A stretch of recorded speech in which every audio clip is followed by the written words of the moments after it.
Okay.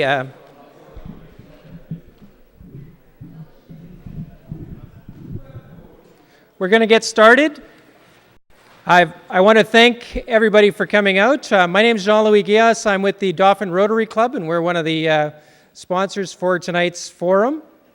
With our partners for tonight are the Chamber of Commerce. And so I want to give a shout out to Dana Andreessen, who's with the Chamber and helped us organize the evening. I want to thank our three candidates who've come out. Invitations were sent to all candidates, including the Liberal candidate, but we had no response. So we're going with, and very happy to have Lloyd McKinney, Tamela Friesen, and Stan Struthers with us tonight. The format for tonight is each candidate will be given 5 minutes for an opening statement, and then we'll proceed to a round of questions. We're going to start with questions that have been submitted by media. Our moderator is Cody Glyden. He's a Rotarian, and he will be our moderator for the night. We're going to take a break at about 8 o'clock for about 15 minutes. We have coffee and juice and cookies. And then we'll proceed with the second half of the evening and carry on from there. When you came in, you were encouraged, if you had a question, to write out that question. And that's so that we can ensure that we're not repeating the same questions and try and get as many questions to the candidates as possible. So you're encouraged to do that through the evening and bring them to the table at the back, and we'll get them up to Cody.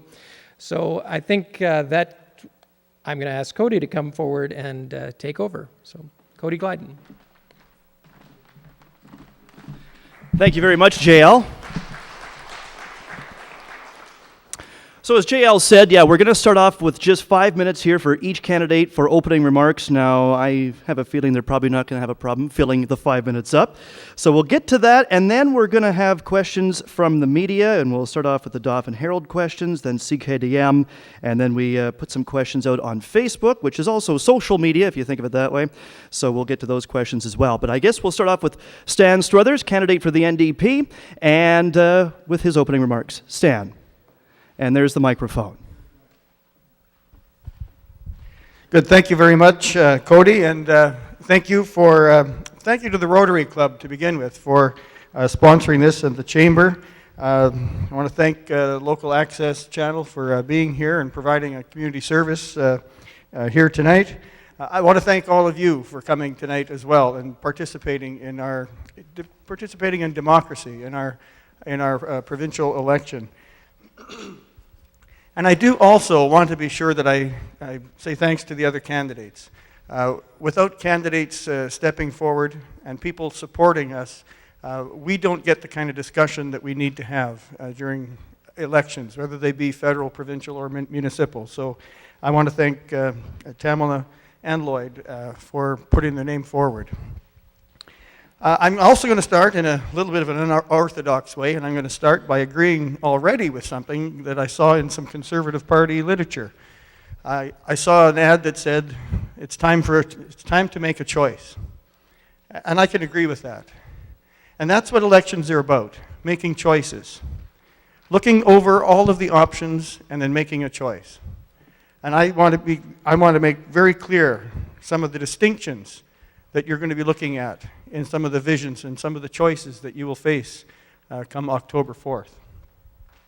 I want to deal with what is by far the number one priority of our constituency, which is also the number one priority of mine and the NDP, and that's healthcare. No other issue comes close to that. It's been like that for my whole political career, and this election is no different. Wherever I go, in any community in this constituency, people are concerned about health care. It's my supposition that they have been, they are today, and they always will be concerned with health care. The priority that we've put on health care centers around some very basic tenets. First of all, we need to have more professionals involved in health care. We need more doctors, we need more nurses, we need more specialists.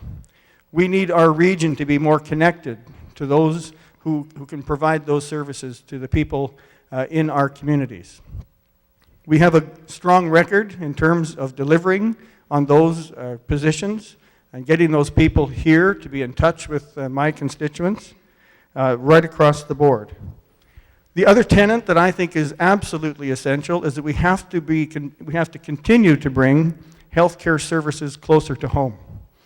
Over and over and over again, I hear from people who have had to make the trips to Winnipeg, make the trips to Brandon, make the trips to wherever, when we should be doing more of those services here. That's why the Premier and I announced an MRI for Dauphin. A few years ago, we started to get more and more phone calls from people saying, I got to do this trip to Winnipeg, I got to do the trip to Brandon. I've been down there, I was there for 15 minutes, had a meeting with the doctor, and then I had to come back and then go back to Winnipeg again. So we started to do a little bit of research and look into this.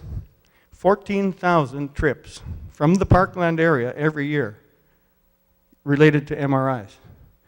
So we identified that need, and we're going to come through on that promise as we've done on others. We are expanding the emergency room here in Dauphin. That's a $21 million announcement that we made based on the fact that we need to have improvements to that emergency room because it impacts people when they go into the hospital. We need to continue to make improvements to telehealth. Telehealth is another advancement in technology that we've invested in that really saves not just individuals, but their families and their communities. A lot of stress, a lot of time, and a lot of money. Why drive all the way to Winnipeg when you can be hooked up with this technology here in Dauphin or in St. Rose or in Grandview or in Roblin? It makes a lot of sense, and we need to keep investing in that. We need to take seriously primary health care. We have to begin and continue preventing sickness before we end up with a number of people being sick. I think that another big issue that we have to deal with is Manitoba Hydro. Our position has been very clear. We want to keep building hydro, we want to keep it in the hands of the public, and we want to keep our rates low. We need to continue to invest in infrastructure, including education, and we have to stand up for those issues that Manitobans think are important. Those are my commitments to you, and I look forward to more debate. Thank you, Stan. And now, Tamela Friesen for the Green Party. Thank you to the Rotary, the Chamber, Access, CKDM, for putting on this event and giving us an opportunity to engage one another and talk about how we want to create our community. I want to start with a little story tonight. As you all know, we became a country in the late 1800s, and at that time there was two parties, the Liberals and the Conservatives, and that worked pretty well for quite a while. And then, 50 or 60 years ago, some people look around and they start saying, you know, this isn't good enough anymore. There's some injustices going on. And we get the NDP born, and we get Tommy Douglas, and we get healthcare, and things are going pretty good for a while. And I would like to say to you tonight that we're at another juncture in our history where things just aren't quite good enough anymore. And we have a group of people who have woken up, who have looked around and said, hey, we're missing a really big piece of the puzzle here. It's the ecological community, how we do community, how we do healthcare, how we do politics in particular. Back in the 1800s, in a two-party system, the first-past-the-post system was fine. More than 50% of the people had to vote for at least one of the parties, and then they could rule with the majority.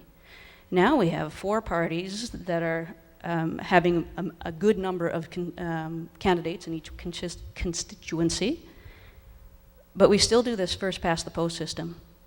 And so what has happened is that we've seen voter turnout going down, down, down, down. Because what's happening, at least in my mind, if I don't vote for the winning person who happens to be on the winning party that gets to government, my voice isn't heard very much. The opposition's there, and there's debate in the legislature and that sort of stuff. And you know how bad it really is? In 2007, that was the last election, 17% of Manitobans had to mark a box for the NDP, and they got to run with a majority mandate. That might surprise some people, but that's if you take all the residents, the percentage of voters, the percentage of people that actually voted, and the percentage of the people that voted for the government. That's not good enough anymore. So as a Green Party, one of the first things that we would like to do is to reform our democracy so that when you vote for a party platform, your voice will get heard in the legislature. Oh, but then we'll always have minority governments and nothing will ever get done. I say no. We have an opportunity then to work together, which is one of the reasons why I chose to run for the Greens. I reviewed all the party websites, both federally and provincially, when I was considering running for MLA. And there's stuff that is really good with the NDP and with the Conservatives and with the Liberals and with the Greens. What I liked about the Greens was the commitment to democratic reform so that my vote always counts, and the actual written down commitment to work with other parties to create what we need created. Now in the Parkland in particular, in the Dauphin constituency, we have incredible people here with incredible knowledge, incredible wisdom, and incredible diversity. And I'm looking out here, and it's looking fairly similar demographic across the board. Where are the people that don't look like us? Why aren't they engaged? We have many people living on reserves that have incredible resources. We have people, I think the people over 80 can really help us remember how to be environmentally friendly, remember how to conserve, remember how to live sustainably. We need to harvest that information quickly. We have the assets, we have the people, we have the ideas, we have the passion right here in the Dauphin riding to change the way we create our communities.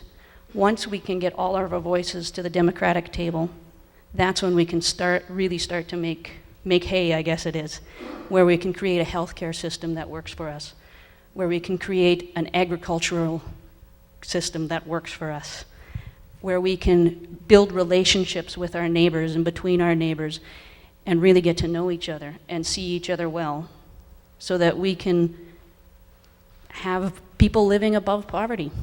I think it's something like 14% of our neighbors are living in poverty right now. We can do better if we all get together. The Green Party has policies that appeal to Conservatives and NDPs and Liberals and non-voters, and I'm going to talk more about them, and my time's up. All right, thank you very much, Tamela. And Lloyd McKinney from the Progressive Conservatives. Good evening, everyone, and thanks a lot for coming out. I do wish there was a larger crowd, but I'd like to say hello to the viewers also who were watching on Wcg-TV. The three candidates and the teams, let's not forget the teams. They're a big part of us, not just the ones you see all the time, but the ones at home too.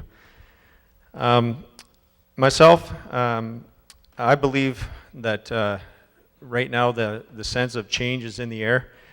I think that the NDP government has failed us for the past 12 years. They failed us in many ways. Crime is one of the major ones that's coming out at the door when we're knocking at the door. And I'm quite strong in believing that the NDP got into government 12 years ago based on healthcare and the fact that they promised to clean up hallway medicine. And as everybody in this room knows, hallway medicine exists, and it exists right here in our constituency. A very prominent Roblin resident I know spent one of his dying days in the hallway in the Dauphin Hospital. So we have hallway medicine all the time in this riding. When Mr. Struthers and Mr. Sellinger come out during an election or just prior to an election and announce a $21 million ER, my question is, why wasn't that built instead of office spaces back in 2006 when there was an office building built onto the hospital and all the stakeholders wanted a new ER at that particular time? I also, the other day last weekend, there was an announcement, a $2 million health clinic for St. Rose, the new members in our constituency. That kind of bothered me that during an election they come down there and they'd try and bribe St. Rose, in my opinion, with a $2 million health clinic.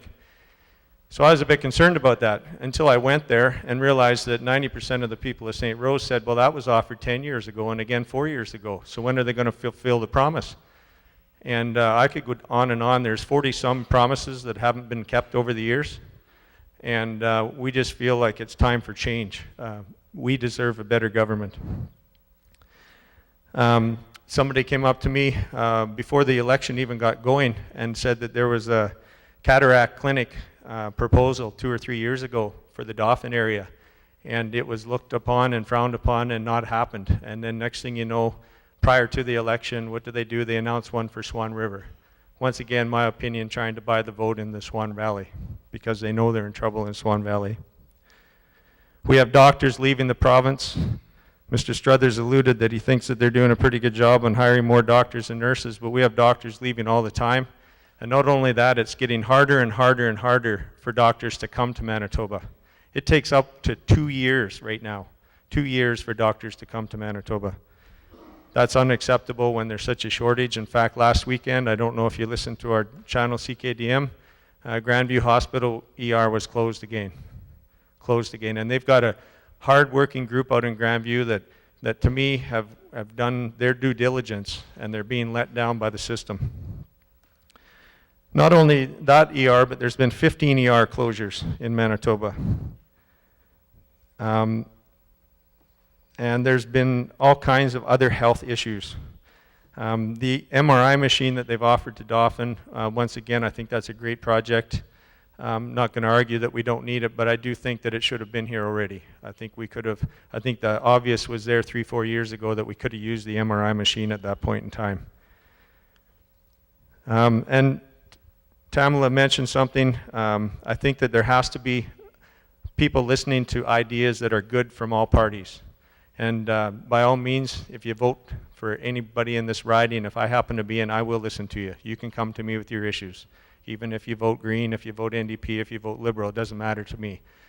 And there's a lot of good things happen in the legislature between parties that people don't even know about. I know a lot of my colleagues have spent time with Mr. Struthers talking, and we don't always just bash each other. On crime, I find it very disturbing that there was a whole bunch of outstanding warrants that were deleted by the government, and I don't find that acceptable. They did away with a gang database, so we don't even know who the gang members are anymore. I'm running out of time here, but under the NDP's watch, we are known as a have-not province, and we are the violent crime capital of Canada. And to me, both of those are embarrassing. So I'm sure you'll hear a lot more from us in the evening, and I thank you for your time. All right, thank you, Lloyd. Now, if you heard something that struck a chord with you and you have another question you would like to ask, by all means, just head back to the lobby. Barry Nadolny is back there. You can write down another question, and they'll bring it up to me. Now, we're going to start off with the questions from the media, and we're going to start off with the Dauphin Herald questions. First off, this is a very contentious issue. The farmers of Western Canada have voted to keep the Canadian Wheat Board, but the federal Conservatives have promised to dismantle the board. Why are the Conservatives fighting to get rid of something a majority of producers have said they want to keep? How do you respond to that issue when many local producers depend on the board? And we'll start off with Stan Struthers.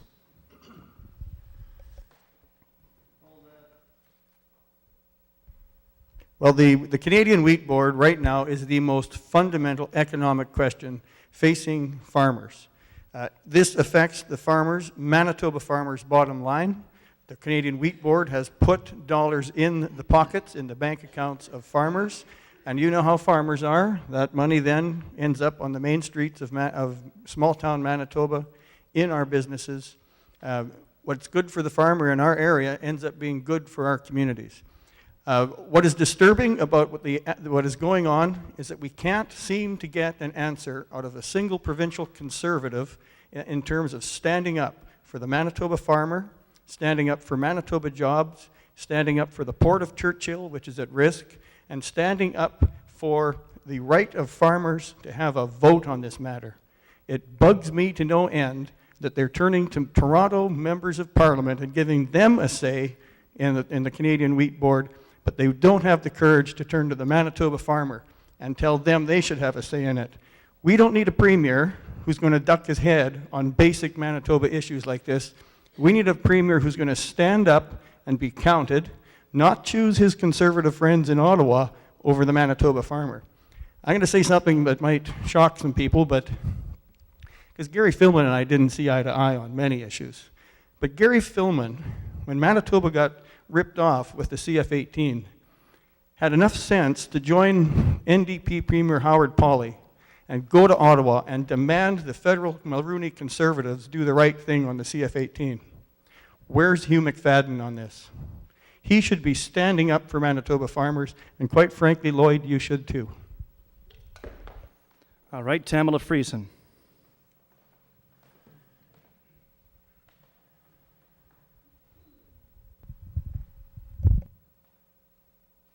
Green means go.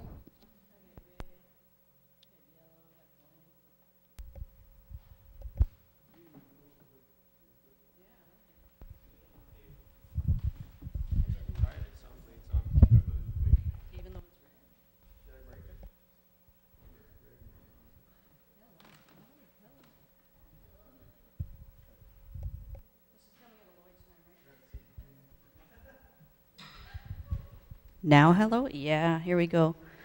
WCB. This illustrates, once again, our need to reform democracy. I told you 17% of Manitobans, well, it was only about 12% of Canadians voted for the federal Conservatives, and they get to run like a majority. They say they value democracy. WCB, 62% of wheat producers want to keep it, and they blatantly just say, we're going to ignore it. I have to agree with Stan. The Manitoba legislature in this era is going to have to learn how to play harder ball than politics has ever had, again, with the federal climate right now. We need someone who's going to stand up and insist that the people be heard, all of the people be heard. WCB, Green Party, yeah, if the farmers vote to keep it, they should keep it. We shouldn't allow rules to change mid-game so that they don't have to listen to the farmers. I always ask the question, who's telling the story, who's speaking the loudest, and what's the rest of the story? Why do they want to eliminate the WCB so bad? I think it might be a benefit to some of the larger multinational companies and some of the larger, more corporate farming interests. But as we know in rural Manitoba, small farmers means small towns. No small farmers, no small towns. And so it's a part of the rural depopulation thing. And for that reason, I really think that we need to get together here and stand up for farmers to make their own decisions. Now, there's some division on the barley end of things. That tells me that farmers need to get together at their own producer meetings and decide how they want to market their product and how they want to work together or not work together to produce our food supply. Thank you. Lloyd McKinney. Yeah, this one came up pretty early in the debate or in the forum. Anyway, just to correct some math, 62% of 55% of the producers voted. So that leaves only 35% actually voted to save the wheat board because there's so many that didn't vote. I know we can play with numbers all night on that, but I'm just bringing that up. As I've said before, the Canadian Wheat Board is a federal government issue. And don't get me wrong, I have expressed a lot of the exact same things that Mr. Struthers has to our federal MP, and our leader has actually gone to Ottawa and talked to Mr. Ritz and Mr. Brain cramp, Harper, sorry, about the issue actually long before Mr. Sellinger did. So we have brought the issues up that the small farmers, the big farmers, all the farmers that want to save the wheat board as a monopoly. They're not saying that we're doing away with the wheat board, okay? So just because we chose not to do it out in the public and spend taxpayer dollars to fight against the federal government on it, doesn't mean that we haven't expressed the concerns to our leaders and to the federal government. It surprises me, though, that this issue, I mean, Mr. Sellinger doesn't bring it up during the federal election. If he felt this strong about this, why didn't he bring it up during the federal election? And why didn't Mr. Struthers bring it up during the federal election? When they actually could have fought harder than they did then and maybe they could have made a difference on it. I also think that the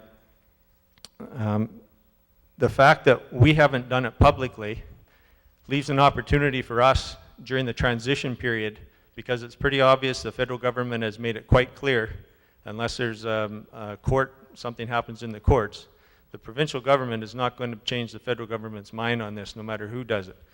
And so if we're at least there at the table and able to help go through the transition, maybe some of these issues that the local producers have can at least be heard at that point, because I don't frankly think that they're going to listen to a provincial government that's bashing them in the press the way they are. So that's about what I have to say on it. Staying with the agriculture industry still having some difficult times, what kind of programs can you offer to ensure that they are still able to make a decent wage when up against Mother Nature? And we'll start off with Stan Struthers. Sure, thank you very much. Well, first and foremost, farmers tell me over and over again that they want to make their living in the markets. So when we have something like the Canadian Wheat Board, them in the markets, we shouldn't be pulling it apart, and we should be publicly telling our federal counterparts that they're making a big mistake. So first of all, farmers want to make their money in the market. Second of all, they tell me that they need to have good insurance plans in case things don't go well in the market. So 86% of farmers in Manitoba buy insurance to protect themselves. Now, you've seen some pretty wild years in the last little while in terms of excess moisture. Every region of our province has been hit, and we have producers who haven't been able to seed their acres. We've had producers who haven't been able to take off hay crop. It exceeds the amount of protection that insurance offers to them, and to their credit, farmers do buy insurance. So we do have to come forward with other programming. And here is an area where I can say there has been good cooperation between the province and the federal government, and that is working to reconstruct many of the programs that farmers have available to them.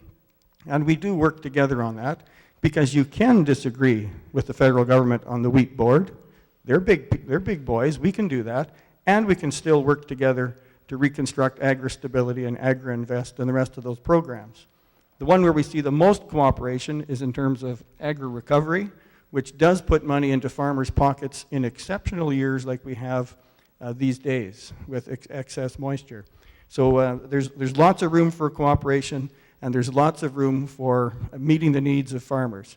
Because when farmers have a little bit of money, they spend it in our little communities, they support our schools and our community clubs, and I think we can build on the kind of success that we've seen over the last number of years. Tamela? Thank you. Okay, this goes green really quick. The way we have more flooding, we've been plowing over wetlands lots. Wetlands are good at taking up lots of excess water, and so are trees and stuff like this. But we've kind of clear-cut everything over the past 100 years. The Greens would like to make it economically competitive. Basically pay the farmers to, one, keep their wetlands. And if we do that, the flood years, I hope, at least in theory, won't be quite so dramatic as they were this year. That said, farming is a little bit subject to Mother Nature's whims. I think the insurance programs, being able to, if people didn't get their seed in, that was a problem, right? So we need to revise or rethink how we do that, so that if it's a really wet year and you don't get any seed in, and then you can't get any insurance, that there's adequate other programs. We also need to think of smaller farmers and different, other than grain farmers as well, like maybe fruit growers. I believe some of the coverage was what, $35 an acre or something like that. If you have a fruit farm that's 25 acres, that's not going to be much of a living. So that structure, it works better for grain farmers and for large farmers, but again, for the smaller farmer, it doesn't cover off their risk as well. So I would like to see improvement in that area. Then there's the whole idea of localizing our food and agricultural economy a little bit. It's fine, we do need to supply the world food, but speaking as a consumer, I would like easier, quicker access to locally grown grains, meats, vegetables, and that sort of thing. And right now, a lot of our policy just kind of focuses on the big and the mass distribution kind of thing. And if we make more room for more smaller farmers, again, we're enhancing local economy and diversifying where our food is coming from and giving more people more opportunity to make their money at farming.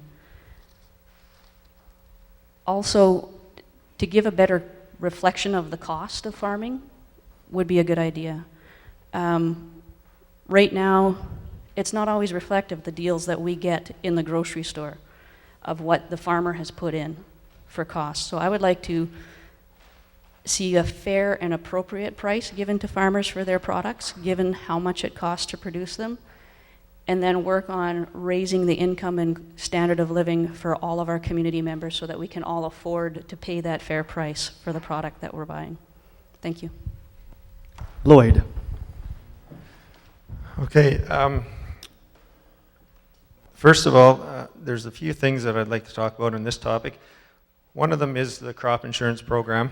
I'm kind of proud to say that my grandfather actually was one of the very first people that went around southern Manitoba selling and pushing crop insurance. He was a very well-respected machinery dealership way back when it started, and he was one of the first ones. But I do believe right now that the crop insurance program needs to be reviewed, it needs to be updated, and it needs to be fair to everyone. I think there's some spots in it that could be fixed up so that there's more continuity in it, and that the price that the farmers are paid reflects the current costs of doing agriculture. We propose that we exempt some of the purchases for value-added things from the PST, because I think if we can put more value added into the products that we do produce, then and you can give some incentives for that, more people will do that, and that keeps jobs locally, that creates more economy locally. A couple of other things that we've talked about is making sure that the milk surcharge tax doesn't proceed. We also want to end the $2 a head cattle enhancement levy because it hasn't worked.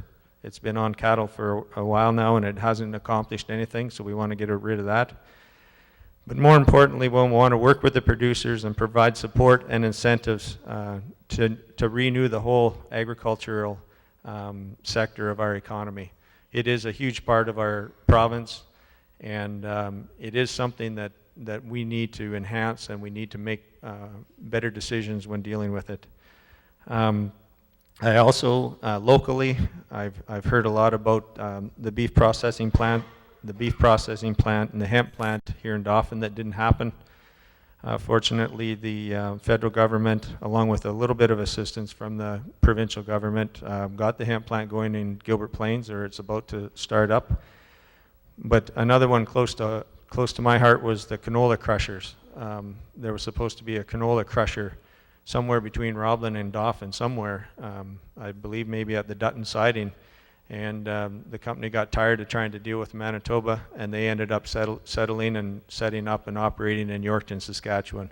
And the traffic that generates is immense. So I just really want to make sure that when we get opportunities in the agricultural sector to have something big like those, number one, we don't put the cart before the horse. We make sure that it's viable. And number two is that we put our hand up and we said, we'll do this, and we get it going here in this region. Thank you. This next question, we'll start off with the Green Party and Tamela Friesen. What are your party's plans for the lack of affordable housing and affordable senior housing in the area? Thank you. This is a desperate issue, actually. And one of the reasons I chose to get more involved in politics, is because some people that I had the pleasure of meeting a couple of years ago, I was willing to actually be quiet and listen, and they opened the door to me to hear their experience. There was a young man with a teenage daughter who had been unemployed. He didn't know how to read, so that made it a little harder. Those are the people in a recessive time that get out of the economy the quickest, they take the longest to get back in. We taught him how to put out resumes. He put out 25 resumes a week. He followed up on the phone. He just wasn't getting work. Finally, the EI ran out, and then he got on social assistance. And I asked, do you have minutes on your phone to receive the calls from the phone employers? No, I don't. I'm in the private housing market. I have to pay the private price. He had to pay $700 a month rent. His allotment with social services was $771. I don't know how to do that math myself, how that works. But it drove home to me that maybe if we could get this fella into affordable housing, he could use more of that money to help his teenage daughter, have a good time at school with her peers and that sort of stuff. And so the Green Party squarely wants affordable housing. We want to build it economically sustainably and also environmentally sustainably. Make it as energy efficient as possible so those hydro bills are small. Do a variety of housing to meet all sorts of needs. Some people have 5 kids still, not very many anymore, but some do. Some people want to have their grandparents living with them. Some people want to live in rural areas, some people want to live in the cities. And so we have to have a diverse approach that is sensitive to the individual's needs. There is something else the Green Party wants to do with housing. We want to meet this is in Winnipeg. They want to push the government to meet the goals of the social agencies that are working with housing. They've made recommendations, they've done the research, they know how many people are struggling with their housing costs, and they know how many more units we need and that sort of thing. And so we want to get on track and start focusing on that. Thank you. Stan Struthers. Yeah, this is an issue that is growing and will continue to grow. If you think of our demographics in our area, that doesn't take too long to understand that in the city of Dauphin and every other community in our area, this is going to be a challenge that we need to meet. We won't meet it just alone as a provincial government. We have to meet it with our federal counterparts. We have to meet it with municipal leaders. And I think there's a role here for the private sector to play as well. We have an interesting example in our community right now of a Habitat for Humanity project that is underway. I think that's a very practical, but it also, I think, draws attention. When you get an organization of the credibility of Habitat for Humanity in a community like ours, it brings a lot of attention to something that I think is a need. I'm sure that Tamela and Lloyd will agree with me. As they door knock in this campaign, they've come across seniors living in inappropriate housing. And you see it in each one of our communities. You see seniors who I quite frankly worry about, and we need to do something along with them. We need to have an understanding of that spectrum of care that has to take place. Everywhere from home care, so a senior can stay longer in their homes. We have to look at some assisted living and supportive living options for those seniors who need to move into something that's not quite yet personal care. And we do need to look at a personal care option. Think about Dauphin, the city of Dauphin, just for a minute. There's Vermilion East projects being built out on the east side of our community. There are people who I've spoken to on the doorstep who are putting their houses up for sale, 3 and 4 and 5 bungalow houses, and they're moving into Vermilion East. Now, this is an opportunity for us to stick our heads together and see the domino effect that causes. One woman said to me, she's 86, she's got a 5-bedroom bungalow with 2 washrooms, she has a big lawn and a big garden. She's looking forward to moving into Vermilion East within the month. You know, there's a perfect house for a young family to move into, from a smaller, inappropriate house for them. We're going to see a cascade in our community here in Dauphin. You're going to see that in other places as well. We have to be thinking about the services that go along with that. We have to bring in people who have some expertise in delivering those services and supporting predominantly seniors who need to be moving into a better level of care. And this really is an issue that we have to get our heads together on and work towards the goal of appropriate housing conditions for every member of our community. And Lloyd McKinney. Yeah, I agree with a couple of things there. One is that it takes all levels of government, including the private sector, to help solve some of this problem. But one thing that, Mr. Struthers just described the situation that we have right now, but he's describing the situation that 12 years of an NDP government have let it get to. So, you know what I mean? Like, if he knows what it's like, then how come they haven't done something about it already? That's one of my biggest concerns. The thing that I find when I'm going around the area is that there's a need for senior housing, a big need for senior housing, but there's a need for it to be local. St. Rose is crying for senior housing right now. I met a couple out there that moved out west because all of their children are out west, and they thought that was the place they wanted to be.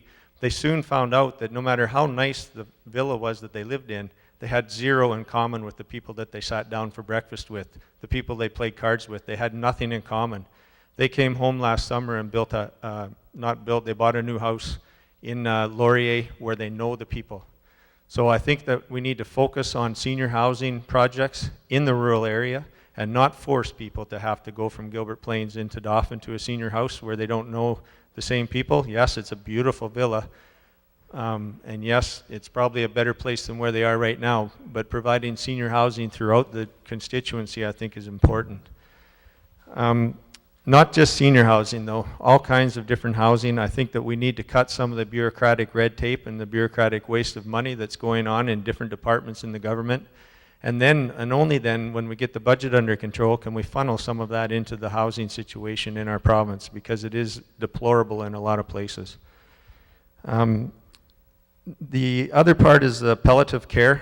We want to get more palliative care beds so that people have a dignity when they're going through their final stages of their life.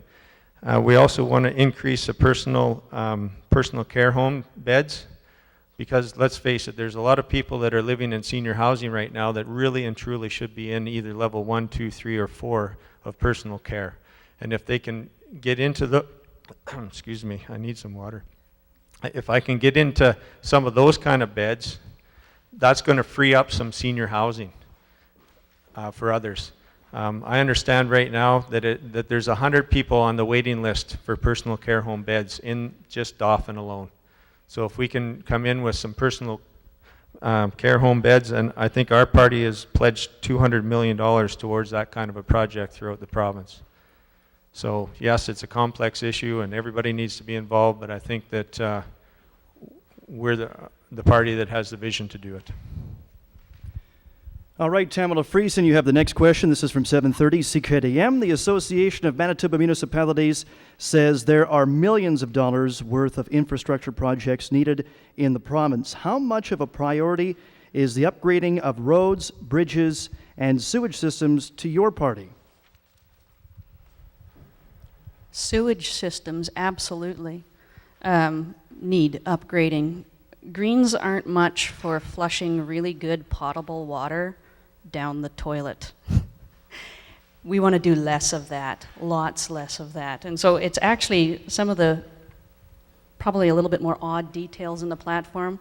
We'd like to make it easier to get composting toilets, new developments. We would like it to produce compost more than flushing things down that eventually end up in Lake Winnipeg and all of this sort of stuff. We also want to make it, it's actually in the platform, we want to stop selling carburetors. Again, we're throwing water away, good water away. Only Canadians can really do that, hey? Everywhere else in the world, water is valued much more highly. As for infrastructure, we want to, again, localize economies more. If we're getting more stuff from local suppliers, more value-added stuff from our raw supplies produced right here, we don't have as many big trucks beating up our roadways. When we do have to transport stuff, trains make good sense. Reduce the burden on the roadways by increasing trains and by localizing our economies more than we already do. That said, the roads that we do have need to be maintained and need to be in good shape. Again, that gives better gas mileage for our cars when we get to drive on a nice, smooth new highway and stuff like that. And as for municipalities, they need a lot more help. I kind of almost like municipal politics better. That's where the rubber meets the road. It's really hands-on, right? But they're kind of hamstrung when it comes to funding and whatever. So we need to improve that relationship from right down from the feds to provincial to municipal. The municipalities know what's going on and what the day-to-day needs are, and so they need to have the empowerment to make those decisions on a local level. Thanks. Lloyd McKinney, we'll come back to you. Okay, thanks for the juice. Yes, the AMM, Stan and I both went to a meeting with the AMM here in Dauphin, and it was a pleasure to be invited. I have since gone to a majority of the RMs around the region, and yes, it's a huge issue. Back in 2007, our party actually pledged to do half of 1% of the PST, but at this particular point, we can't do that because we're $4 billion further in the hole as a province than we were then. So we want to take a look at the finances before we pledge much more than what we have. We've agreed to $375 million Manitoba Strategic Investment Fund, which is new money on top of the money that the RMs already received from the provincial government. It's $75 million per year. Now, my understanding, the NDP have come up with some kind of formula that equals 1% of the PST, but they count the existing money that you already get. So it comes to about a total, we figure, of about $5 million new money per year. So there's a big difference between 75 million and 5 million. Stan's maybe going to argue with that in a minute, but anyway. We've also said 40 million over 4 years in Winnipeg. You guys may not like to hear that, but the gravel back lanes in Winnipeg are atrocious, and they're a safety hazard and a risk, and so that's part of our party platform. We want to remove the PST from professional services used by the RMs. We want to focus on additional infrastructure and resources to support international trading. The way of the world nowadays, international trading and business is important, and I think that our region should be getting involved even more to it. One of the biggest things that I could say is that we want to commit to sitting down and discussing with the local governments a long-term funding plan.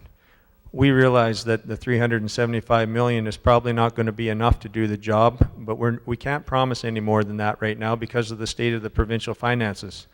But we do want to sit down with the local governments and sit down and have an equal voice and listen to their concerns and come up with a long-term plan to solve the problem of the infrastructure. One of the biggest problems that we think of nowadays because of the flood is the roads. The roads are atrocious. Well, if we think they're atrocious here, you should see some of them in my hometown in Wcg-TV, Manitoba, and all over the province. They're even worse. We've got a bridge that has been closed to one lane for over a year. They had the celebration a few weeks ago. We've got a road out here that's a death trap, if you want to ask me that. Channel on 5 and 10, that's a farce. We've had such a great summer, it should have been fixed by now. It's unacceptable that it's not, and I think that we need to sit down with the municipalities, with the province, and come to some long-term solutions. And Stan's chomping at the bit. Go ahead, Stan. Always chomping at the bit. But Lloyd, I'm not going to quibble with you over those small numbers that you were using there. I am going to point out is that your colleagues came to the legislature with a resolution to take $500 million, that's $500 million, out of our 2010 budget. You can't tell people that you're going to spend that kind of money on roads and bridges and everything else infrastructure related, and then come to the legislature with a resolution pulling that kind of money out of the budget. I was proud to vote against that resolution.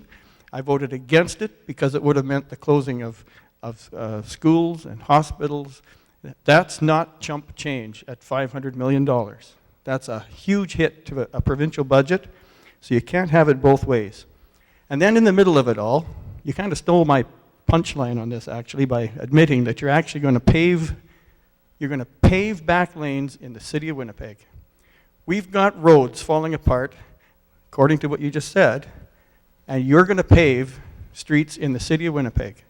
Why don't we let Sam Cates decide if he's going to put his money into paving those roads? I'd rather do what we have been doing, and that is making a $4 billion commitment over 10 years, which we have already done half of, and we're committing to now do the other half, so that we can get our cattle, our hogs, our wheat, our lumber, all our produce that makes our rural economies run, so that we can get them from here to market and put money in our people's pockets and in our business people's pockets here in Dauphin, Manitoba, and Roblin and Grandview and Gilbert Plains and St. Rose and Oka River. I'm not going to worry about paving back lanes in the city of Winnipeg. We are starting to run out of time for this first session. At 8 o'clock, we're going to take a short pause, and we'll come back to some of these questions. We do have one more. This first one goes to Lloyd McKinney from the Progressive Conservatives. And this question, we actually put a few questions out on Facebook, and we got some responses. Here's the first one. Are they planning on selling Manitoba Hydro? The Conservatives in years past said they were not going to sell MTS, and then when they got in, that was the first thing they did. Again, this is not what we're saying, this is what this person is saying.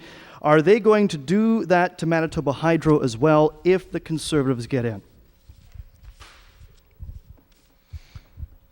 I don't know where my notes are on this one, but it's a very simple no. We are not going to sell Manitoba Hydro. We're not going to sell any Crown corporations. No matter what Mr. Struthers and what Mr. Sellinger try to tell you, it will not happen under a Conservative government. In fact, the only part of Manitoba Hydro that's been sold lately was sold when the NDP government sold the wind power assets. So I don't know if they want to call Mr. McFadden and myself liars, if they want to call all the Conservative candidates liars. It's not really calling us liars, but I'll tell you what, we're not going to sell Manitoba Hydro. It's cut and dry. We're also not going to waste upwards to $3 billion by running the Hydro Bipole 3 line down the west side of Manitoba. Probably one of the craziest decisions ever by a provincial government, in my opinion. And I'll stand on that and stand by that forever. I don't think I need any more time on this one. It's a simple no, we will not sell Manitoba Hydro. Your turn, Tamela. Thank you. I'm going to start with another story. I used to live in Winnipeg, it's true, for about 5 years. And I enjoyed my phone and my internet. And then we moved 4 miles out of Roblin. And they said, you could get dial-up. And I said, there's still dial-up? Or I could get satellite. And I could pay 4 times what my neighbor in the city pays for high-speed internet. But I can only have that high speed for a certain portion of the day because there's too many users. Why is that so? Because there's no business case for giving me high-speed internet on the farm. But we'd privatized MTS and our communications a while back. It's for these reasons why we need public ownership of not just hydro, but a lot of important things. I would argue even for communications still. Maybe I'm old-fashioned on that. The public utilities, the public stuff that we own, is to make sure that all of us have equal and adequate access to what we need. Yeah, some of us might pay a little bit, some of our tax dollars, well, that doesn't benefit me. And it's like, well, my tax dollars help build the MTS Center and the Bomber Stadium. I think the Winnipeggers' tax dollars can help me get high-speed internet, can help me have hydro way out in the bush, that sort of stuff. These are important assets.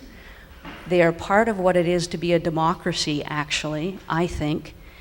Power with the people, no pun intended. We want to keep hydro. It is in the green platform to keep hydro and actually to change the name to Manitoba Energy, because power doesn't just come from water. There's other options, and we need to be exploring those. Thanks. And Stan Struthers. Thank you. I want to be very clear on this. To me, actions speak a lot louder than words. Actions, to me, speak a lot louder than something somebody will say on the eve of a provincial election. I remember that debate on MTS, and I remember candidates right across this province saying exactly what Lloyd just said to you. And we all know how that turned out. And we know that the fellow who wants to be premier of this province, the leader of your party, Lloyd, has been very clear in bragging about working to privatize Ontario Hydro when he was working for Mike Harris. That's an action. We also know that you have a candidate right now in the city of Winnipeg, Gord Steeves, who is advocating for the privatization of Autopac. I stood on the streets of this city of Dauphin when I was in opposition to fight against your government privatizing home care, divvying up the home care pie to all their friends in the city of Winnipeg. I was there, I saw it. I've seen these things happen, and so have people in this constituency. And they've heard those weak promises of not selling before. And the only way I submit to prevent the Conservatives from selling Manitoba Hydro is to not elect them in the first place. There's one leader in this province who has said that they would move hydro to market rates. Market rates, that means the rates go up. And that was Hugh McFadden. As far as the bipole is concerned, for me, it's a business decision. If we want to make $22.5 billion for the next generation, then we better get off that notion of ramming it down the east side of this province, because that won't work. If we're going to have this work, we got to bring it down the west side so that we can sell power to Wisconsin and Minnesota. And then we can branch off and sell into Saskatchewan and make some more money on it. It's not going to work if we take the advice of the Conservatives. I think we lose the bipole and the chance for selling our power, which is our province's oil and gas. It's our future. We just can't sit back and complain that we're going to be a have-not province forever and then mess up opportunities to sell $22.5 billion worth of power to the U.S. We have to take those courageous, those tough decisions. We got a premier in Greg Selinger who's got the guts to do it, and we got some others in opposition who are simply playing politics with this issue. We'll do the right thing. We'll make the tough decisions. We'll put that money in the bank, and we'll use it to build our wealth in this province. We'll use it to fund health care. We'll use it to fund education, and we'll use it to build our highway structure. So take with a grain of salt any of these weak protestations saying we won't sell Manitoba Hydro. We've been burnt before on this. And that's going to conclude the first round, and it wrapped up quite nicely. It's 8 o'clock right on the nose. So if you want to go get some coffee, some cookies, if you have some other questions, I suppose, you want to write down, you can do that in the back. And we're going to come back. We've got some questions about education. We're going to come back in just a little bit. I'm going to go and reassess my choice in shoes. All right.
Oh, we need a microphone. You guys have a microphone.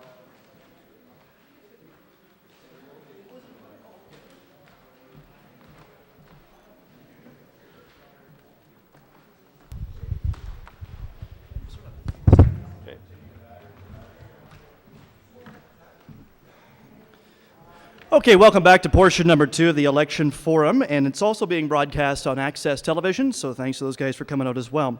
So the first question here, we're going to talk about education, and this one comes from the Mountain View School Division. They educate 3,200 students across 16 schools in this constituency. Video conferencing, which was put in place as a local response to try and strengthen our small high school programming, allows students to remain in their community.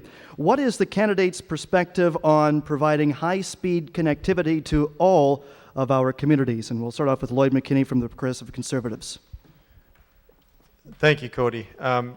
As an educator, I definitely agree with a lot of the local programming that the Mountain View School Division have done. It's been a great thing, but it has been hard for them. So I would definitely fight and try and get high speed into all the remote areas. Not really remote, but heck, I even lose calls going into Gilbert Plains. So we need to work on that for sure, because it does access and it allows children to stay at home in the rural areas and get an education the same as they could in the city. And they can take courses. I know a lot of my family, they live in one of the smallest communities that still has a K-12 school, and a lot of the courses they take in high school are done by television and even internet, so it's important. And part of the education platform of our party is to listen to the develop a teachers advisory committee so that we understand the issues that are going on in different regions of the province. We want to have feedback directly from the stakeholders. On that committee, we propose to have a member of the MTS, the teachers union, as well as many members of the teaching community, so that we can understand the local issues, and we want to continue to give a lot of the power on decisions to the regional areas, because what works in our region may not work in southwest Manitoba, it may not work in Steinbach, and so we want to make sure that in fact, personally, I'd like to see a little bit more go directly to the school. Sometimes I find our parent advisory councils are more of a fundraising committee than they are a committee to recommend to the school board certain things, so I'm definitely a believer in that. There's too many decisions being made from the government, I believe anyway, that they're not listening to the stakeholders, they're not listening to the parents of the students, they're not listening to the students, and they're not listening to the teachers that are in the classroom. I also feel in education that you can't just put a cap on a class size. Putting a cap of 20 like the NDP proposed, it's a start maybe, but it's not necessarily the right number. It all depends on the diversity of the classroom. You can sometimes have special needs children, you can have ESL children, you can have all kinds of dynamics in the classroom, so you can't just focus on a class size. And the teachers nowadays are not just teachers. Sometimes they're mothers, sometimes they're first aiders, sometimes they're all kinds of things to these students. So I'm a firm believer. I've been in education for a long time, and I'm currently a superintendent of 2 Manitoba schools located in Korea, because I'm involved with bringing the $3 million plus that have come into Mountain View School Division in the last 4 years with the Korean project. That's actually my day job. I know it hasn't come up yet, but that's what I do during the day when I'm not campaigning. In fact, today I had a principal quit on me, so I got some issues to deal with. Tamela? Our young people are a great resource, our future resource. It's where we need to recruit our future workers from in medical care, in trades, in retailing around here, and entrepreneurship. A key to participating fully in our society in this day and age is computer literacy and is access to the internet. Absolutely, absolutely, absolutely. We need every community to have access to internet. Doesn't necessarily need to be every household, but there's got to be publicly accessible computers that people can get to and can use at their convenience to better participate. I'm sure it has opened a lot of doors politically too. I know I sent some quick emails off to Stan a while back, and I got quick response on it. Whereas the writing the letter thing, my generation, it's kind of, we don't do it very often anymore. That's 2 extra steps. As for the access thing, as I was looking around and trying to do an email campaign and a Facebook campaign, I am on Facebook and I keep on touting ideas there and hoping that somebody will be my friend and talk back with me. I realized that the Aboriginal communities, the reserves, there's no internet. There's nobody to email. And you know, it's good to call people still, that's important. But that's one really basic thing in my mind. It's basic. And it's something that is a barrier to effective communication, effective full participation in creating our communities together. And so we need to get it into the Aboriginal communities, we need to get it into the schools. Our students need to be exceptionally computer literate to get the best chance at fully participating in the future economy, because that's just the way business is doing right now. So yeah, definitely. And Stan Struthers. Thank you. So Lloyd, if on October 4th things don't go so well for you and I and Tamela becomes the MLA, will you hold that principal's job open for me? Instead of beating each other up, we'll work together on something. I'm full of good ideas sometimes. Full of something anyway, right? Anyway, I noted that Lloyd said that he's not interested in a cap on class size. It seems the only thing I can remember the Tories being interested in capping was the funding when they were in government and had the chance. And usually they capped it at -2. We can't have that kind of an approach if we're going to support Mountain View School Division in terms of teleconferencing, hooking up some of these small schools with some of the technology that we have today. In 1990, I was a school principal out at Rorketon, a little wee school. And we didn't have enough teachers to offer advanced math and calculus 305.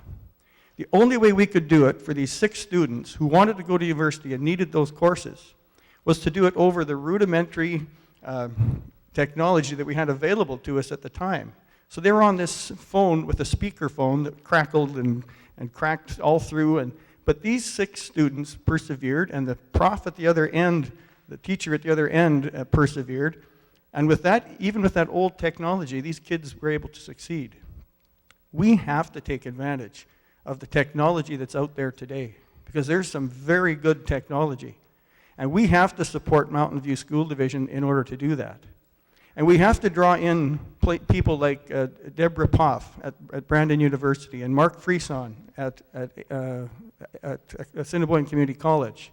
And I've brought them together to talk about how we can offer, not just in our own little silos, but how we can all get together, like we did with first-year distance education, which is offered here in Dauphin. A friend of mine at the DR offers that here and coordinates that. We have to do like we've been talking about doing in healthcare.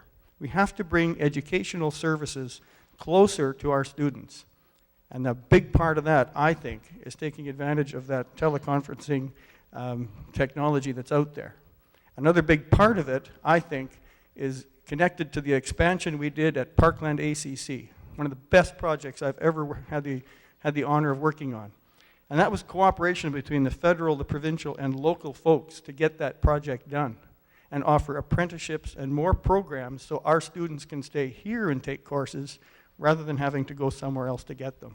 So we need to continue that cooperative approach that builds on the successes that we've been able to achieve over the last number of years.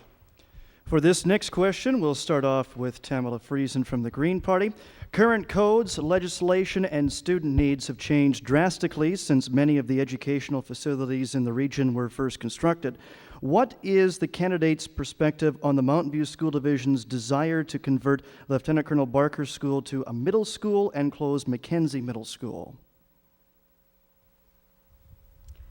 I appreciate that question, and I have to do a lot of research on that because I haven't even heard of those schools before. But that said, let me speak off the top of my head. We need accessible schools in all of our communities. Again, in keeping with green principles, localizing our education, our economy, the way we do food, the way we do healthcare, that sort of stuff. The closer we get it to home, the more environmentally friendly it is, and also the more relevant it is. We have the technology where we can learn about the rest of the world quite easily. We can hear the experiences of our neighbors in other countries, but we don't always hear the experiences of our neighbors next door, because we're in this globalized context. And so my gut feeling on this is that we need to work hard to make sure that school is accessible, that we take the school to the students, and we do need to balance that, I guess, fiscally as well, of what is the economic needs. But certainly the technology and combining classes via video links, that's going to be one solution to maybe keep some of these smaller schools going a little bit longer. Hour-long bus rides for kids aren't the best idea, so if we can minimize those, that's the way to go. Lloyd McKinney. Well, I do know a little bit more information on it. The principal of Mackenzie's a personal friend of mine. I personally, have a meeting set up to meet with the superintendent of the schools and the school board at some point, but I haven't done that yet. But I would support the school board decision either way, whatever way they decide. I thought, my first thought came to mind about 2 months ago when I heard about this project, is that maybe the best option is for the government to support the building of a new school, because there's no doubt that Mackenzie Middle School has run its course and that there needs to be a new junior high school in this city of Dauphin. Now, if the school board deems that Barker is the best choice and to build on there and to move the elementary students to other elementary schools, then I would support them on that. But I might add that I would like to make sure that they have maybe looked at the possibility or the financial possibility of building a whole new school, which I'm assuming they probably have. But unfortunately, I haven't had a chance to sit down with them just yet. I was hoping to get there later this week or next week. But I do know it's a huge issue, and I do know that those children deserve to have a proper facility for the middle years. That's a very vulnerable time in their lives. I've got 2 in that age group right now, myself, and I've had 1 just go through that age group. And I know that whatever the school board decides, I'd like to support them on that. As I said earlier, I'm about local decisions being made locally, but I would also support them and try and look at the possibility of a new school if that's what they thought might be more feasible, financially viable. So that's what I have to say, I guess, on that. And Stan Struthers. Thanks. First of all, I think we have to recognize that Mountain View School Division has done a lot of work over a number of years with this project. They have quite rightly figured out that Mackenzie Middle School is a challenge. In the question, it referenced fire codes and different codes that need to be maintained. So I think the school division is very wise to have first and foremost in their minds the safety of the kids and the people working in that school. I can assure you, Lloyd, that Mountain View School Division has looked at all those possibilities, including the possibility of a new school. That's a lot of money, and we have schools in this town right now that have a little bit of elbow room in them that can be utilized differently, and the Mountain View School Division should get credit for looking into those possibilities as well. For me, first and foremost, the school division needs to have a plan that they're going to be working on and moving forward with. And they do have that. And I've met with them on a couple of different occasions, and they've updated me on that plan. Their plan must include consultations with parents and consultations in the community. And again, to their credit, they've done that. I think they've done a very good job of explaining some of the options and looking at the one that they're recommending. The other thing that's important to me is that we organize our classes like our curriculum is organized. There's a lot of thought and research put into the curriculum in the province of Manitoba. And when they look at kindergarten to grade 4, 5 to 8, and then 9 to 12, that's based on educational research. And there's good reasons to organize in that fashion, and I think Mountain View School Division has done a good job to make sure that they have their facilities reflect that kind of educational strategy. So I support what the Mountain View School Division is doing. I think they've done a good job. They've been open and honest. They've been doing their consultations. They've been thinking in terms of, first and foremost, the education of the students. And then secondly, they've been looking at the financial commitments that would need to be made. I'm really glad that they've included me, and I'm really glad that they've included the Department of Education and all of the people who need to be at the table to make these kinds of decisions.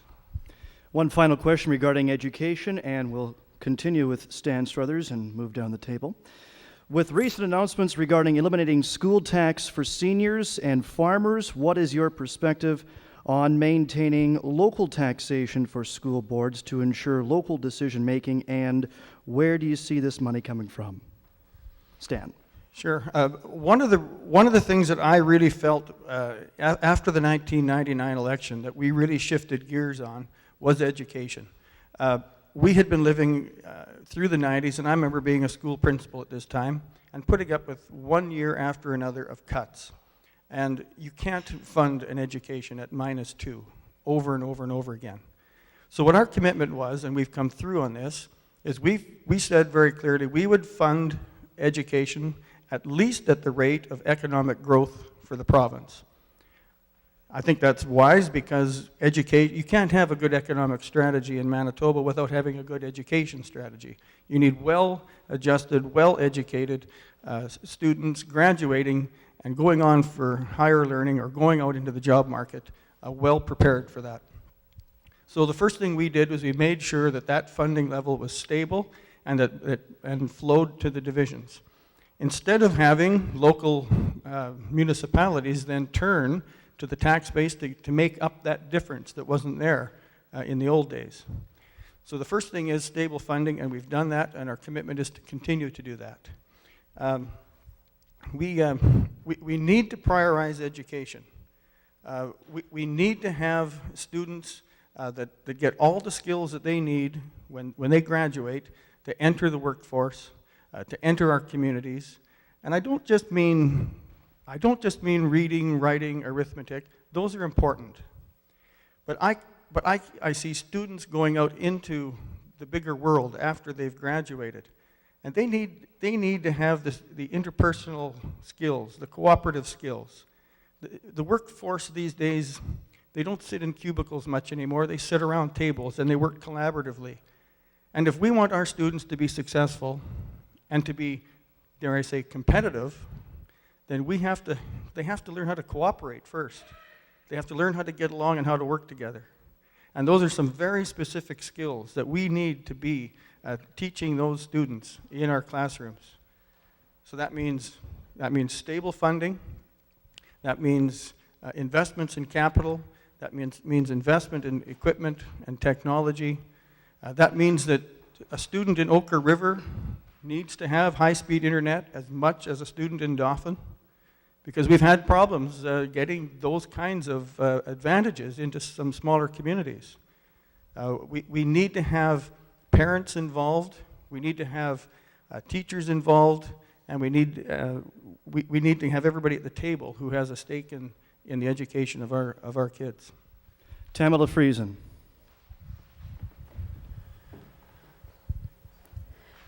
The Green Party is committed to balanced budgets, debt reduction, fiscal prudence, fiscal responsibility. That's kind of maybe one of the tenets that you maybe were less familiar with. Green's a bunch of socialists or something like that. But we don't do left, we don't do right, we don't do down the middle. We want a new conversation, a completely different way of thinking about things.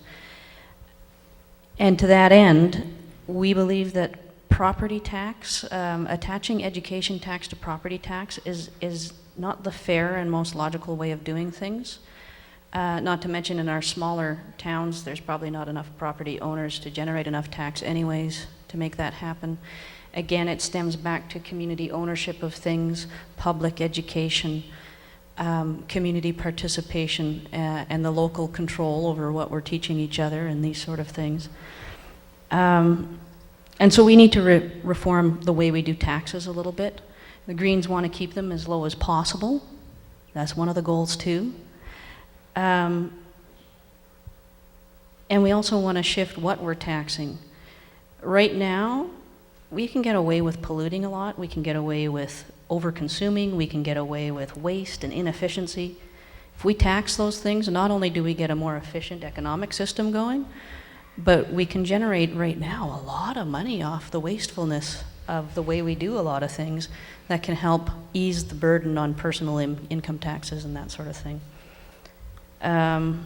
Yeah, so balanced budgets, fair taxation, public education.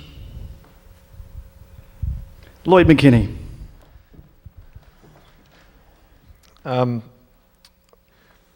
First of all, it's our feeling anyway from our party that the programs and everything that's happened in education over the past 12 years has put a lot of pressure, financial pressure, and dumped on the school boards to some extent. And so that has driven our taxes up on our property. We are committed and we support the idea of reducing the reliance on property taxes and eventually hopefully getting rid of them completely. But it's just, we're not going to stand here and promise that we can do that because we don't make promises that we can't do. And we all know that education is important, and we all know that education needs to be well funded in order for it to work. We've talked about it. We've talked about the internet. We've talked about different programs. It's not a cheap department. Education needs a lot of funding, and we're just not going to say that we can get rid of education tax from the property right now because we just can't do that. We will work towards that though, and we will sit down and discuss it with the parties involved. We have, on the other hand, introduced many initiatives to give tax credits and tax breaks to families in other ways so that we can compensate them and so that the tax burden of the education tax isn't as prevalent. One of those is $1,200 per year for your children, child tax from age 6 to age 12. Right now it's federally funded up to 6, and now we're saying provincially we'll fund it $100 per child up to the age 12 per month. So that way we're helping families in that regard. We feel and we think it's a very unrealistic plan that the NDP have put together to try and balance the budget in 2 years. I feel that they haven't had very good record of balancing the budget in the last 12 years. And so I don't know how they're going to do that without raising the tax levels, or, well, that's just simply what they're going to have to do if they want to get rid of the deficit budgets that they've been operating under. So as far as the education tax, I'd love to get rid of it, but I'm not going to stand here and tell you that we're going to, because we just can't do it right now. We will reduce it, we will work at it, and we will work together with the school boards to make sure that they got the funding that they need to do their job. This next question, and that's actually going to complete the education portion. We'll move on to the economy, and we'll start off with Tamela Friesen. Given the state of the Manitoba economy, will taxes increase for Manitoba families?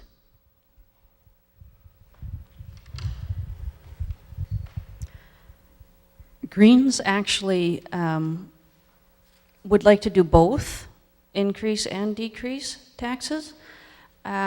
Right now, low income cutoff, it's kind of Canada's version of the poverty line. In rural cities like Dauphin, for a single person household is about, I believe it was $18,000 a year. But we start taxing people at, what is it, 6,000, 7,000 is your basic allowance? And so the Greens, we don't want to tax people who are already living in poverty or living near or underneath that low income cutoff line. That's not the right place to take public money from. In fact, We actually advocate for something called a guaranteed basic income. Anybody remember Mincome from 74 to 78, I think it was, in Dauphin? It was a good experiment. Had some good results. They're actually starting to pull that stuff out from underneath the dust and take another look at it. We take care of the people struggling economically at the lower end of the scale. We see crime reduction. We see fewer visits to hospitals. We see better high school participation rates and completion rates. We create a community that enables full participation from everybody. So we want to lower taxes for some people. And as far as family goes, we don't necessarily want to raise the taxes for them. Where we want to start taxing, we want to make it costly to be wasteful, to be a polluter. We want to make it an economically viable thing to do things well, to build products to last, to encourage local economy, again, reduce the transportation burden, that sort of stuff. So yeah, we want to shift the taxes where they're coming from. We still need taxes, definitely, but we definitely want to take the low-income earners off that tax burden table, and I think we're going to get good results with that. Lloyd McKinney. The economy and the budget is a huge issue. When you take a look 12 years ago and you realize that right now our provincial debt is almost doubled in the last 12 years, we're now sitting, $25.2 billion in debt right now. That's another number that probably Mr. Struthers and I can throw different numbers at each other, but the fact is we're twice as far in debt as we were 12 years ago. We're taking a realistic approach to balancing the budget by 2018 because we don't feel that you can cut the programs. We don't want to cut programs. We don't want to increase taxes. We want to give tax credits. And we want to protect and entice the frontline services that we have. And to try and balance the budget like they proposed by 2014 is just unrealistic. There's no way that it'll happen. And we feel strongly that if they win this election, the taxes are going to go up right away. There's been record transfer payments that have been squandered by their government. They've pushed off the actual debt until after the election. The tax credits that we want to bring in, the child care one I just mentioned to you, we're committed to a fitness tax credit for all family members, not just for children, to try and provide a healthier life. First-time homeowners, so we're going to encourage people to purchase their homes. We're going to have first-time homeowners exempt from the land transfer tax. We want to bring back the home renovation tax credit that the federal government brought out a few years ago. We saw the effect it had on our economy and how it stimulated the economy, and we're going to bring that up, and we're going to make it a permanent tax credit. The biggest part of what we want to do is cut out the red tape and the bureaucracy and the wasted money that's being spent in all different areas of the government. Right now it's estimated that in Manitoba alone there's $945 million per year spent on red tape and bureaucratic paperwork. We want to join the New West partnership to open up trade with the Western provinces. To me, it's embarrassing that there's a Western Canadian organization and Manitoba is not part of it. They've gone to China on trade missions and things like that, and we haven't been at the table. So to me, that's a huge issue. So I guess I'm out of time here, but those are some of the big things that we want to work towards and make our province a more economically viable place to come and do business. And Stan Struthers. Thank you. Well, it's interesting. Do you believe the party that says they're going to balance the budget by 2018, or do you believe the party that introduced a resolution saying all in 1 year they were going to take $500 million out of the budget to balance it in 1 year? I think there's a credibility issue there. I saw the resolution. I was there. I voted against the resolution. It's real. That's what's going to happen if the Conservative Party forms government in this province. There's no two ways about that. We have a 5-year plan. We instituted a 5-year plan last year. We've gone 1 year into that 5-year plan. We know that this 5-year plan will work. In our first year of our 5-year plan, to balance our books, we exceeded the targets that we set in that first year. We're going to continue to do that year after year. We can't just take $500 million out of the budget and watch our economy come to a grinding halt. We've been through one of the worst recessions in a long time. We're starting to climb our way out of that recession. What happens when you come out of a recession is that people start to buy again and they start to contribute more in taxation. It stands to reason. You know that. You'll buy more in the store, you pay a little more on the PST, that's more revenues for us, and then we can use that money to fund schools and hospitals and roads, or if we want, we can pay down our debt. All kinds of options then. The key for me is continuing economic growth, keeping people working. I'd rather pay somebody to work than on social assistance. If they need social assistance, that's fine. I'd rather have somebody working and paying taxes to me or to the local municipality, so that money then can be used again to create more jobs and more economic activity. You don't grow an economy by constricting it. You grow the economy, which provides revenue and keeps our province affordable, by investing in infrastructure, investing in education and training and apprenticeships, investing in our hospitals. You invest in infrastructure, it pays off in economic growth. We can't go backwards. We can't, for example, we can't turn Manitoba Hydro over to the private interests and have them make the profits and not have that money go towards schools and education and roads and the rest of it. We grow the economic pie. That's how we come out of a recession, and that's how we fund You're out of time there, Stan. things in Manitoba. Sorry. We're going to come back to Lloyd McKinney from the Progressive Conservatives and your position on the HST.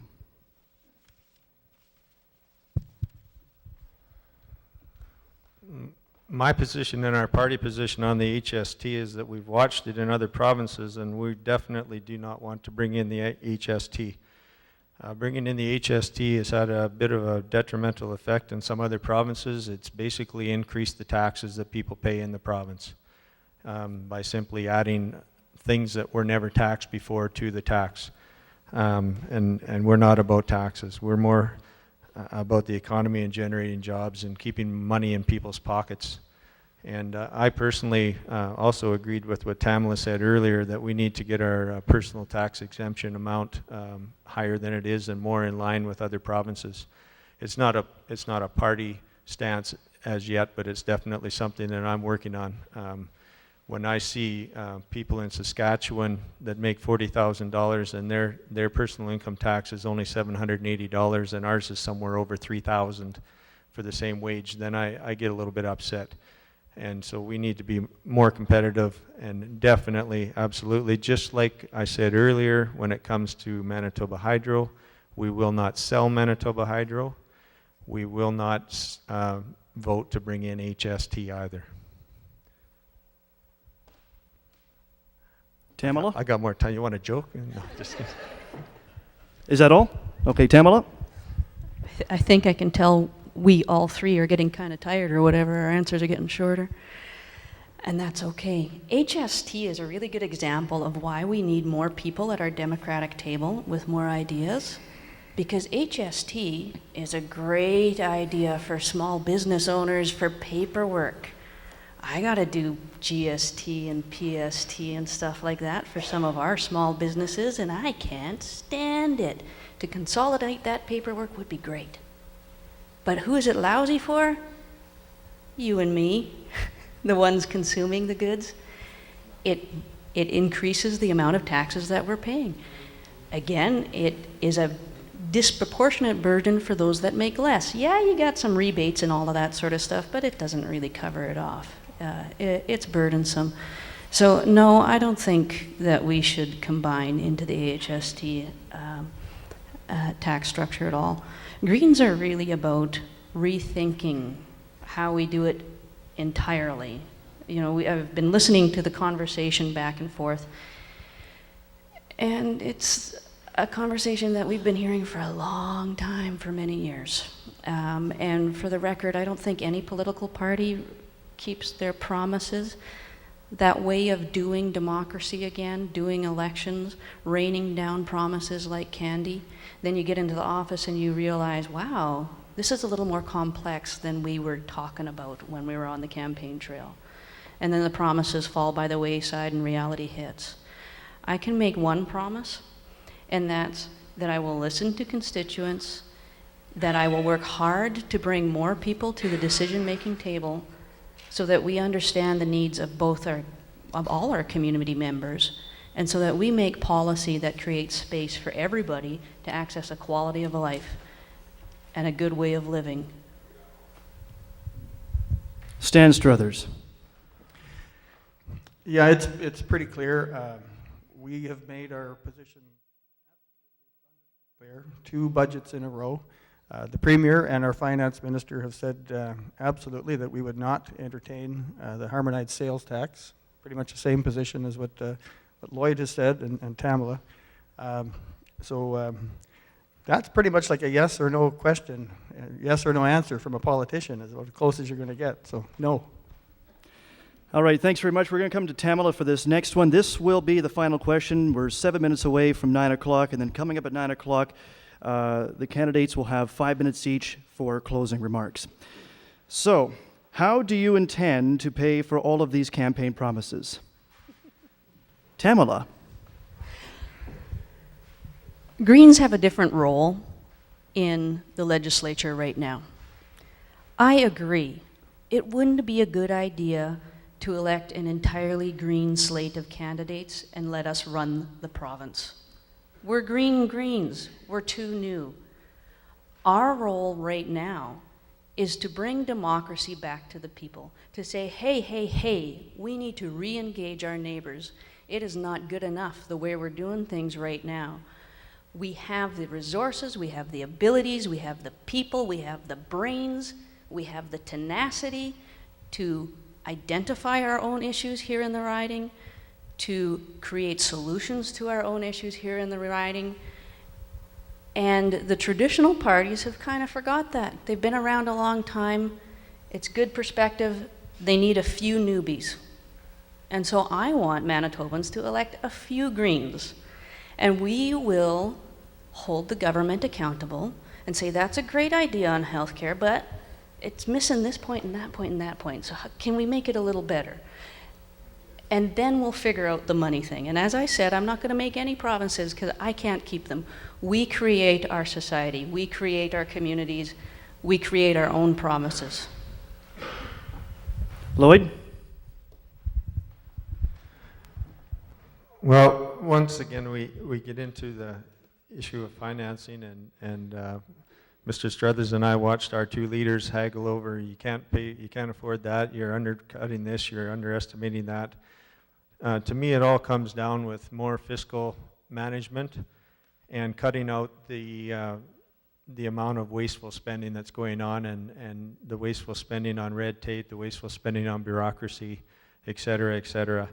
I had a lady she's the director of nursing at one of the smaller hospitals, and she was asked to be a vice director and report to the director of some part of the health field, because that director didn't feel like talking to 20 or 30 people. So he created a whole nother layer of bureaucracy between the head nurses and himself. So it's things like that that come to me, that all of a sudden you've got 8 people that are probably making $75,000, $80,000, $90,000 a year that you don't really need.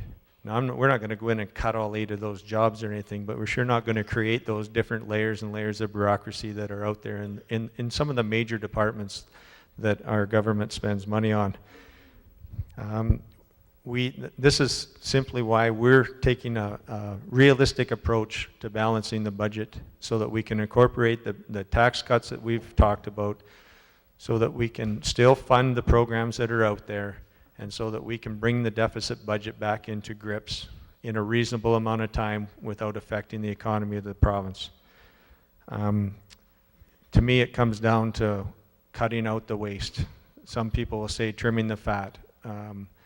I just feel that every single department out there has too much waste going on. In fact, a funny story about highways, I was going to Winnipeg for our PC kickoff a few weeks ago, and everybody saw this in newspapers and everything, but what did I see?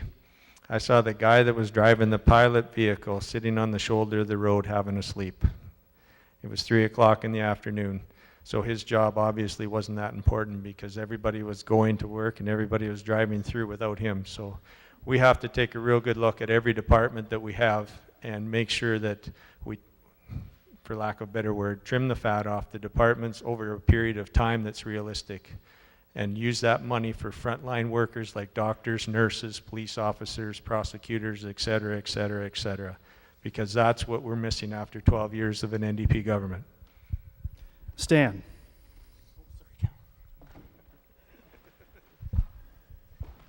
I don't know if the Conservatives thought of that, Lloyd, when they set up the RHAs in the first place and put all those vice presidents in place.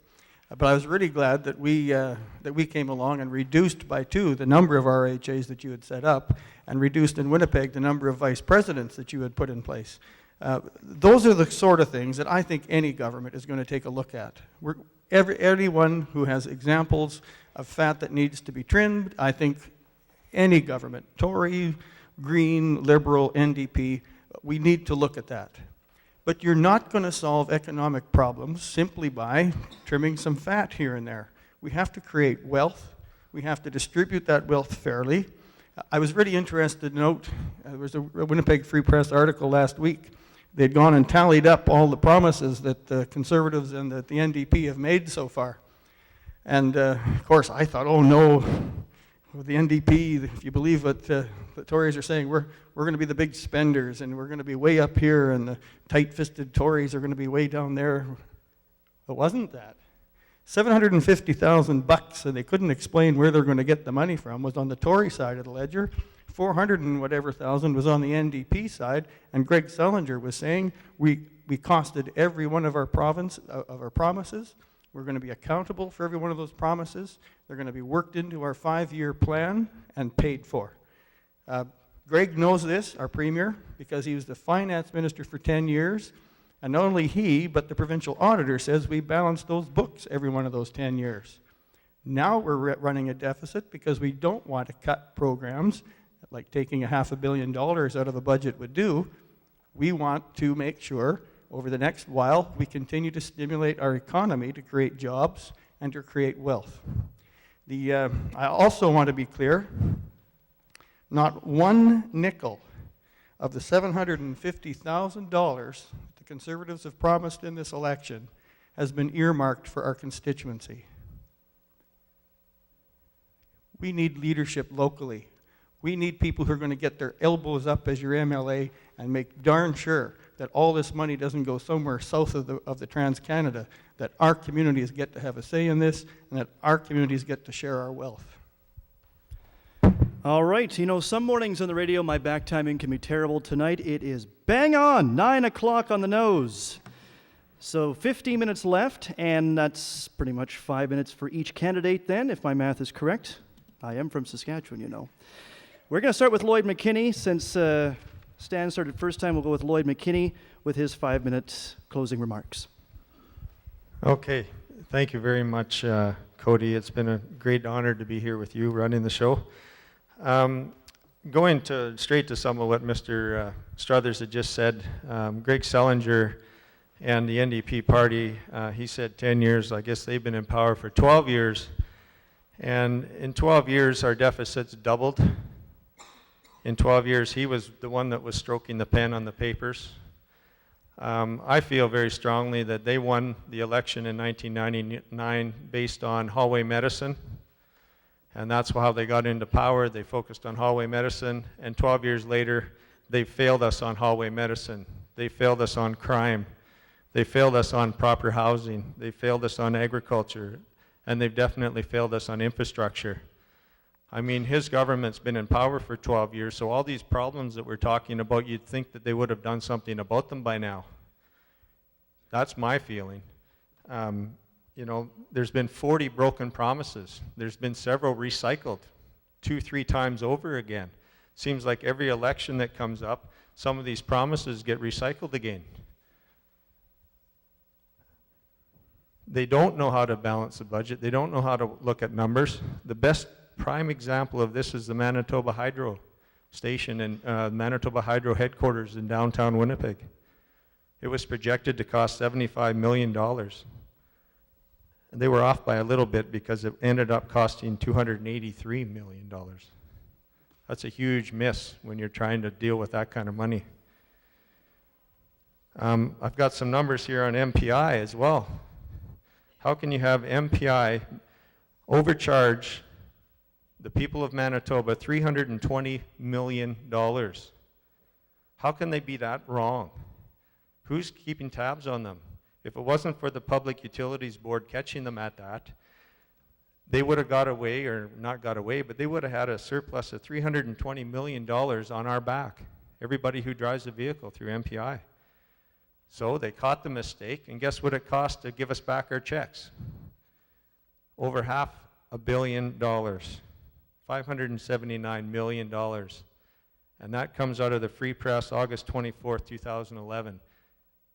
So their mistake, not only did they take our $320 million for that length of time and of course use it, but they also cost the province of Manitoba over $500 million just to mail us back our checks. That to me is unacceptable. Something that I wanted to touch on earlier that I hadn't had a chance is the retired teachers. They've had an issue for many years about the cost of living allowance, and I'll guarantee if anybody's out here listening that's a retired teacher, we will sit down and we will sort out that issue. You've been promised that issue to be sorted out for many years. It hasn't happened, and we will get it done. It'll be one of the first things that I look into, because I know a lot of retired teachers that have been upset about that for years. I'm not sure. There's probably lots of other things. The biggest thing that I can do for this region is I'm a very anti-perimeteritis person.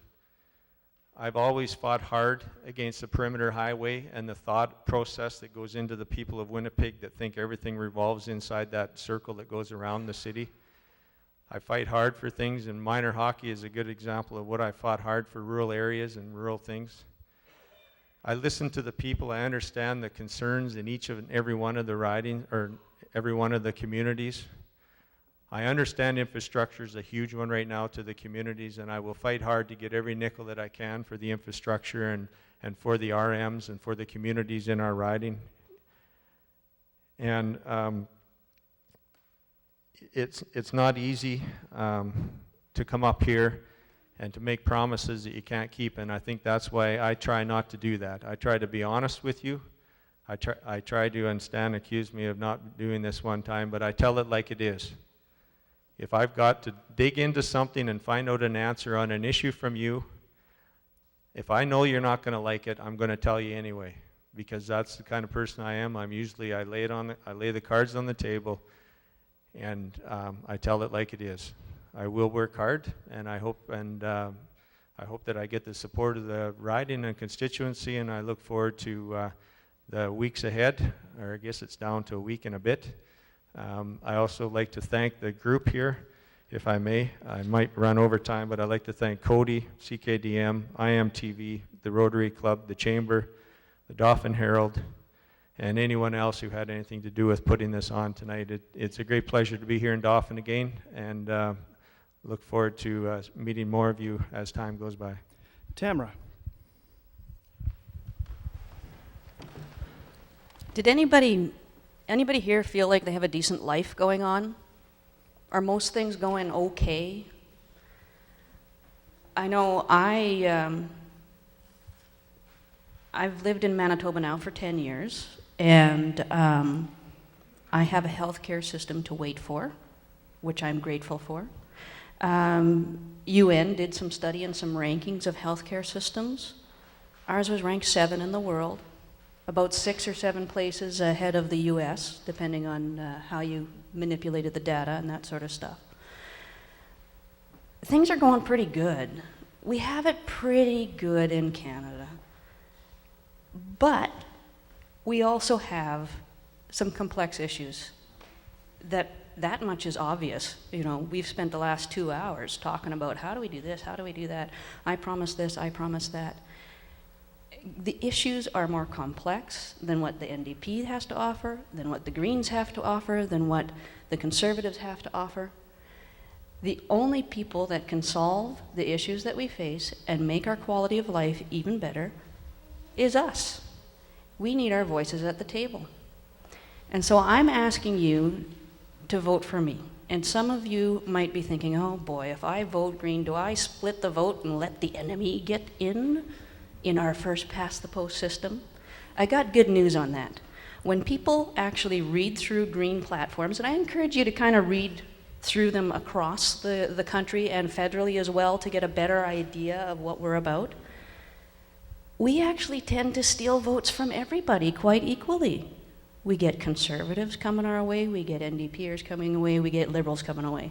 So if you're a Conservative member and you're thinking, man, I kind of want to vote Green, but I'm worried about splitting the vote, go find your NDP supporter friend, both of you vote for me, and then better yet, I'm being serious here, better yet, go find your neighbors that don't vote and tell them, hey, our democracy's in trouble. We're asleep at the switch here. We need to take action. Get 3 friends of yours that aren't voting to come and vote for me.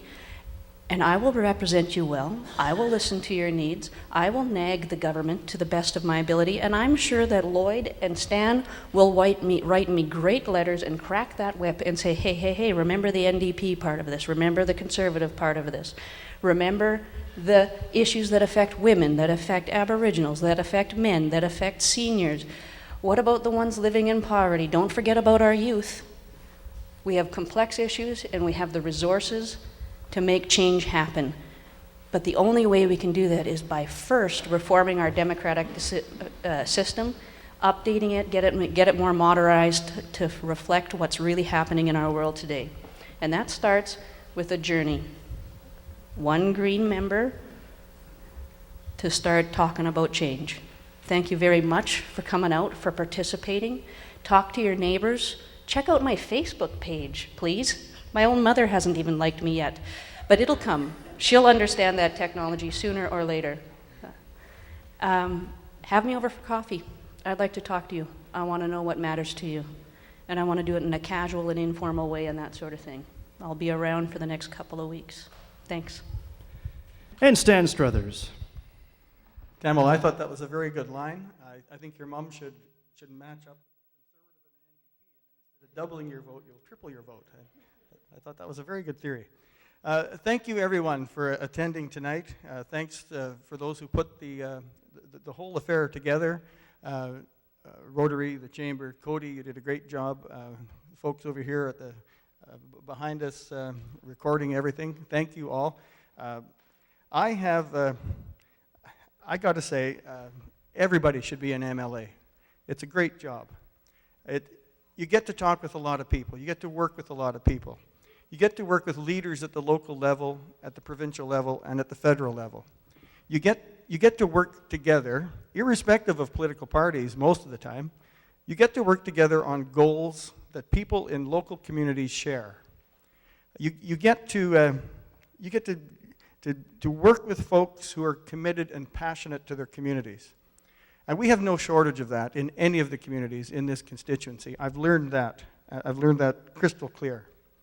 I think we live in the greatest part of the most affordable province in the whole country. We can't take that for granted. We have to keep working to maintain that. When my great-grandparents homesteaded in the Swan River Valley, that's back in the 1890s. They picked that area for a lot of different reasons. And they worked hard to make sure there was a community here in the Parklands. And every single community in this constituency has those connections dating way back over the generations of commitment and hard work and community living and family living and helping each other out and supporting each other. That's how I see the role as an MLA. The role of the MLA sometimes is to get your elbows up and make sure that those dreams and those visions and those aspirations of people that live in our communities get a hearing in the legislature and wherever else you may need to bring those desires forward. I've enjoyed that job immensely, and I want to keep working for you. I'm very much committed to each one of these communities. And not so long ago, we made a commitment in Roblin to a water treatment facility. And yesterday in Roblin, somebody said, it's so good to turn on the water and be able to drink that water again. And it tastes good. In Grandview, I made a commitment to a community hall. And we came through with that commitment, and they have a great community hall in Grandview now, and it's well used, and it serves the community well. We made a commitment to the hemp processing facility in Gilbert Plains, and the one here in Dauphin, which is going to come too. But we came through on that commitment in Gilbert Plains. We've made commitments here in Dauphin, and you can walk the community, and you can see the kind of commitments we've come through on here in this town, starting with the rec center.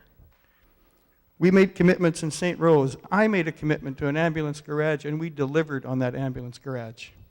So when I'm out in St. Rose with the Premier, and we say we're going to build a community health center, it's going to be built.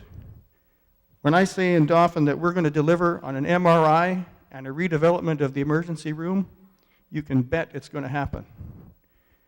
In Gilbert Plains the other day, we promised upgrades to the Centennial Park because families in Gilbert Plains need to have a place to recreate and take their kids to as well. And we committed to a wading pool in Grandview, and just like we came through on the community hall, we're going to come through with that wading pool as well. That's what it means to be a local representative. You can't go through an election and not make a promise to your local folks. You cannot do that. We've made commitments, and we follow through on every one of them. We make those commitments in an election, and then you hold us to it in the next 4 years. My commitment is to keep on working hard on your behalf. I've been doing that. I like what I do. I like working with you. I like coming through on commitments that we've made, and I'm going to continue to do that. So on October 4th, you've got very good people to choose from. You've got choices. You've got parties that have put platforms out there. My ask of you is on October 4th, keep me working for you. All right, thank you to all the candidates, Lloyd and Tamela and Stan. And just so you know, Election Day is October the 4th. So the last time voter turnout was only about 56.2%. So get out there and vote and take your friends, your neighbors, kicking and screaming if they have to. Get them to the polls. Get them interested because it really does affect everybody, obviously. I probably shouldn't do this, but I'm going to do it anyway. I will give a plug to the radio station. 8 o'clock, October 4th, our election coverage begins. We've got lots of interesting things planned. And, of course, lots of results that night, too. A big thank you to J.L. Gios from the Rotary Club, everybody associated with putting on the election forum. It was a lot of fun tonight, wasn't it? We're a small but interested lot, aren't we?